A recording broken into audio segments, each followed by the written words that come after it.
Tomorrow may never die, but for the cast and crew of Bond 18, it was like every day would never end. Hit with constant script rewrites, testy stars, filming locations pulled at the last second, and a seemingly impossible release target, Tomorrow Never Dies felt like it was panning out to be the sophomore slump that neither Pierce Brosnan nor the 007 franchise needed. And yet, it actually turned into a pretty damn good movie. Decades after its release, that is. Appreciated and more relevant now more than ever. Tomorrow Never Dies may not have lived up to standards in 1997, but is today considered a key entry in the Brosnan era. So what went on behind the scenes, and how exactly did it get there? Let's shake it up as we find out what the happened to this movie.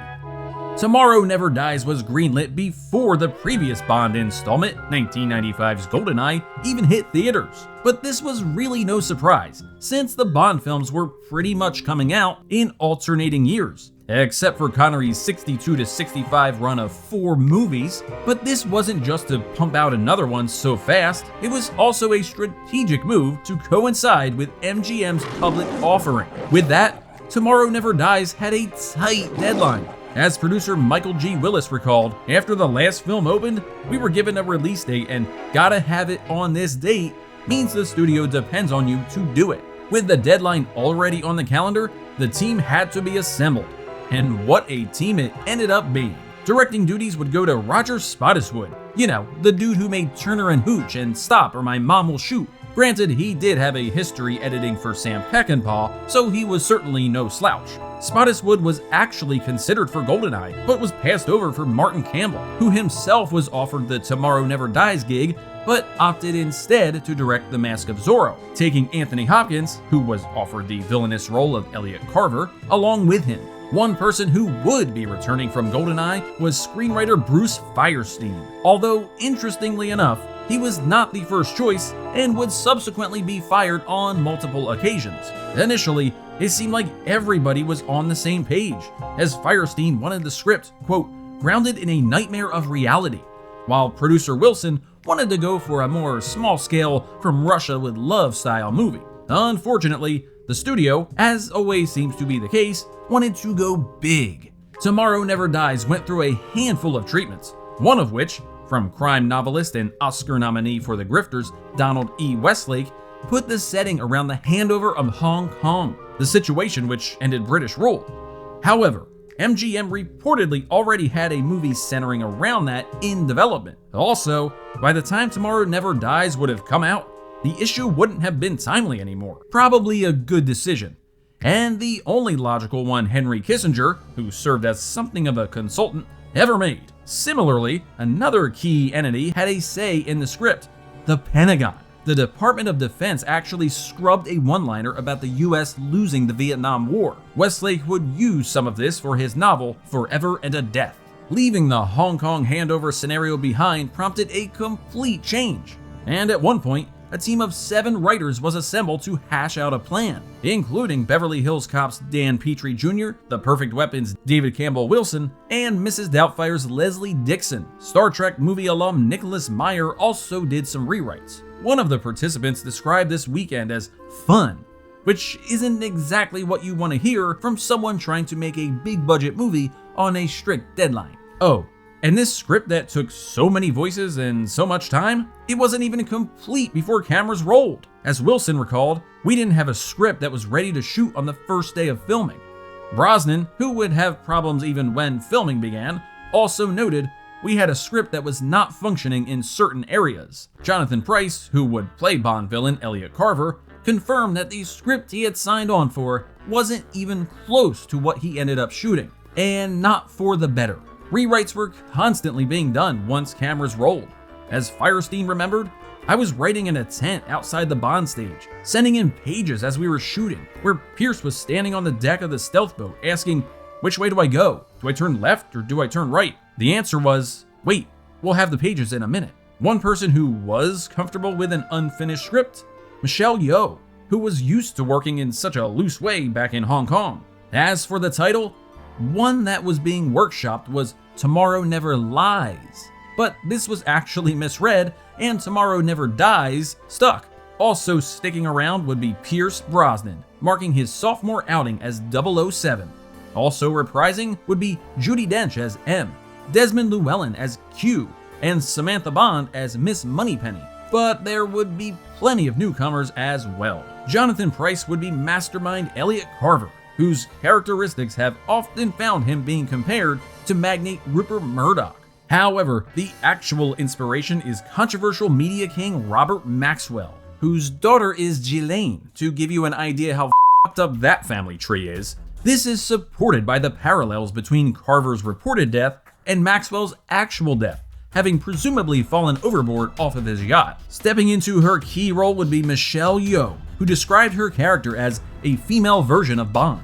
Yeoh was well known in Hong Kong cinema, especially in action flicks. Through this, extra fight scenes were worked in to capitalize on her skills. Unfortunately, she wasn't permitted to do any of her own stunts, despite her request. The other key female role, Paris Carver, wife of Elliot, would be played by Terry Hatcher, beating out sister star Celia Ward, Daphne Deckers, who ended up getting a sort of consolation role, and even Monica Bellucci, who Pierce Brosnan actually tested with. Bellucci would eventually get her Bond moment in 2015's Spectre. Hatcher was actually pregnant at the time of filming, which may have been part of the reason why she later claimed she had zero satisfaction from playing the role. She too was just coming off of the final episode of The New Adventures of Superman, which wrapped the same week Tomorrow Never Dies started filming. The supporting cast would feature Götz Otto as tough Richard Stamper, famed magician Ricky Jay as cyber specialist Henry Gupta, and the great Vincent Schiavelli as assassin Dr. Kaufman. Amid studio pressure to hit that target opening date, principal filming on Tomorrow Never Dies began in April 1997, after a few months of second unit to capture the awesome opening sequence in the French Pyrenees mountain range. This was actually initially set in Transylvania. This sequence was filmed earlier that year under the guidance of Superman and Indiana Jones stuntman Vic Armstrong. Other locales used included Portsmouth, Suffolk, Buckinghamshire, Thailand, Hamburg, and Florida. Water sequences used the same tank that James Cameron did for Titanic, while more filming was completed at England's famed Pinewood Studios, fittingly on the dubbed 007 stage, and Elstree Studios. One studio they couldn't land, however, was Leavesden, because George Lucas had set up shop there with The Phantom Menace. Hey, MGM's $110 million budget only had so much pull.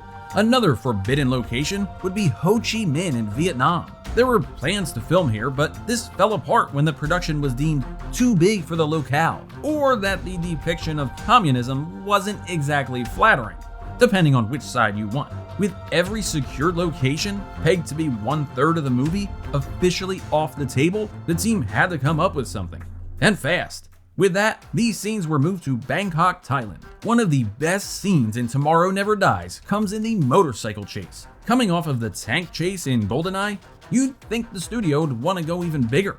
Instead, the crew would go much smaller and slimmer, while also taking advantage of their sponsorship with BMW, with that car manufacturer taking over for Aston Martin. This wasn't the only notable replacement, however, as Bond swaps out his favorite Walther, the PPK, for a P99 here. The model of BMW motorcycle used, the R12000C, had 15 made available for the crew, 12 of which were completely wrecked. For these scenes, Jean-Pierre Goy stood in as chief stuntman, while stuntman Vic Armstrong's wife actually served as Michelle Yeoh's stand-in. In July, Brosnan got whacked in the face with someone's motorcycle helmet during a key scene, requiring 8 stitches. This is just one of the many reasons that Brosnan said making Tomorrow Never Dies was, quote, like pulling teeth. The car chase, meanwhile, brought a different kind of attention altogether, as the local fire brigade was called on the production by some people who weren't even hip to the filming of Tomorrow Never Dies in the neighborhood. So yes, Tomorrow Never Dies had its issues going on. One crew member was quoted saying, "I don't see how we are ever going to finish this thing." All of the happiness and teamwork, which is the hallmark of Bond, has disappeared completely. We have got ourselves locked into an impossible situation, the like of which I have never witnessed in more than 30 years in the industry. Another said, "What we are getting is an awful mismatch that changes virtually every day. The actors don't know if they are coming or going." Pierce, to his credit, has remained calm about the whole thing, as has his co-star. They are there until the end and have to make the best of it. Enter Dame Judi Dench, who said, "It was very off-putting indeed to have learnt the script, and at 9:45 the night before to get a loud knocking on the door by the courier with a new script. Even Pierce Brosnan and Terry Hatcher had a brief clash when the latter showed up late to set, causing Brosnan to totally erupt, only to later find out she was late because she was pregnant." Stitches, baby bumps, and scrambled scripts aside, production on Tomorrow Never Dies finally wrapped in September 1997, 3 months before its mandated release date. The music of the James Bond series is some of the most famous in all of cinema. Knowing that, none other than John Barry was approached to return for the first time since 1987's The Living Daylights, but he and the studio couldn't reach a financial agreement, and to this day, that Timothy Dalton outing remains his final Bond score. Instead, Barry recommended David Arnold of Stargate and Independence Day. Before we continue with our video, here's a reminder to click the Store tab on any of our JoBlo channels and browse our collection of the latest and freshest designs in our merch store. Go get you some. For his approach, Arnold wanted to give an update on Barry's iconic music, composing with, quote, "one foot in the 60s and 1 foot in the 90s, writing the music on and off from April to October." Arnold would also put out the compilation Shaken and Stirred, which gathered the likes of Amy Mann, Chrissie Hynde, Iggy Pop, and Pulp to do covers of classic Bond songs. Handling the title song for Tomorrow Never Dies would be Sheryl Crow, who earned Grammy and Golden Globe nominations. Elsewhere, Moby gave an update of the iconic James Bond theme, and a K.D. Lang song played over the end credits. Tomorrow Never Dies would have its world premiere on December 9th, 1997, and its wide release on December 19th, debuting with $25.1 million, behind Titanic, although it was only edged out by about $3 million. It would hold the #2 position for a couple more weeks, swatting off various newcomers like As Good As It Gets, Jackie Brown, and An American Werewolf in Paris. Worldwide, it had a haul of $339.5 million, slightly under predecessor GoldenEye and the next Bond entry, The World Is Not Enough. Just like Tomorrow Never Dies couldn't match GoldenEye at the box office, it didn't sit as well with critics either. Today, it holds a 57% on Rotten Tomatoes, with praise justly going to the action sequences, but the movie itself overall being panned for being too by the numbers. Even still, the reputation of Tomorrow Never Dies has improved significantly in the 25+ years since its release. It's actually considered one of the more prescient of the Bond films, with visionary takes on web hacking, foreign tech, and the spreading of misinformation and lies, especially as propagated by mainstream media, and how all this stuff could play a part in how modern wars can launch. And this wasn't even the most grim Bond movie. For now, we do know one thing: James Bond will return in a future episode of What the F*** Happened to This Movie?